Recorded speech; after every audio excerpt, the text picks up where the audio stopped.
proses perumusan Pancasila menjelang kekalahannya dalam Perang Dunia Kedua, Jepang berusaha menarik simpati bangsa Indonesia dengan menjanjikan kemerdekaan. Sebagai langkah awal, pada 29 April 1945, Jepang membentuk BPUPKI atau Badan Penyelidik Usaha-Usaha Persiapan Kemerdekaan Indonesia. Tugas utama badan ini adalah merumuskan dasar negara dan mempersiapkan kemerdekaan Indonesia.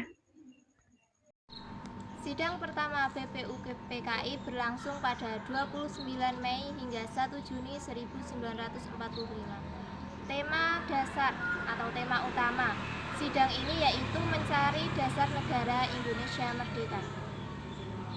Beberapa tokoh mengemukakan gagasannya dalam sidang tersebut, seperti Muhammad Yamin mengusulkan 5 asas dasar negara, yaitu peri kebangsaan, peri kemanusiaan, peri ketuhanan, peri kerakyatan, dan kesejahteraan rakyat.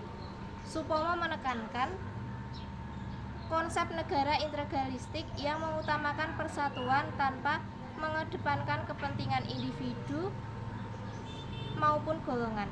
Sementara itu, Soekarno memperkenalkan gagasan yang kemudian dikenal dengan nama Pancasila, yang terdiri atas kebangsaan, internasionalisme atau kemanusiaan, mufakat atau demokrasi, kesejahteraan sosial, dan ketuhanan.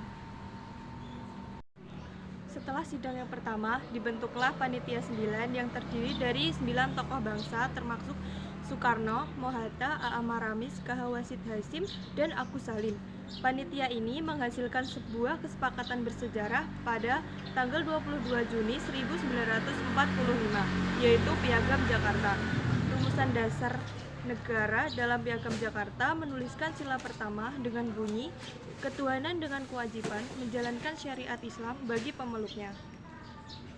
Sidang kedua BPUPKI dilaksanakan pada 10-17 Juli 1945. Sidang ini membahas tentang rancangan Undang-Undang Dasar berdasarkan Piagam Jakarta. Dari sidang ini ditetapkan bahwa bentuk negara adalah republik dan Piagam Jakarta akan dijadikan sebagai Undang-Undang Dasar. Setelah proklamasi kemerdekaan 17 Agustus 1945, dibentuklah PPKI atau Panitia Persiapan Kemerdekaan Indonesia. Dan pada tanggal 18 Agustus 1945, PPKI mengesahkan Undang-Undang Dasar 1945 dan memilih Soekarno sebagai presiden dan juga Muhammad Hatta sebagai wakil presiden, serta menetapkan Pancasila sebagai dasar negara. Pada saat itu dilakukan perubahan dalam sila pertama Piagam Jakarta yang berkalimat ketuhanan dengan kewajiban menjalankan syariat Islam bagi para pemeluk-pemeluknya diganti menjadi ketuhanan yang Maha Esa, agar lebih inklusif dan diterima oleh seluruh rakyat Indonesia. Proses panjang perumusan Pancasila ini menunjukkan semangat musyawarah, toleransi, dan kompromi para pendiri bangsa. Pancasila lahir sebagai konsensus nasional yang mempersatukan bangsa Indonesia. Hingga kini Pancasila tetap menjadi dasar negara sekaligus pandangan hidup yang mengikat seluruh rakyat Indonesia. Melalui video ini diharapkan kita dapat memahami bahwa Pancasila bukan sekedar sebagai dasar negara, melainkan juga hasil dari semangat musyawarah, persatuan, toleransi hasil pendiri bangsa.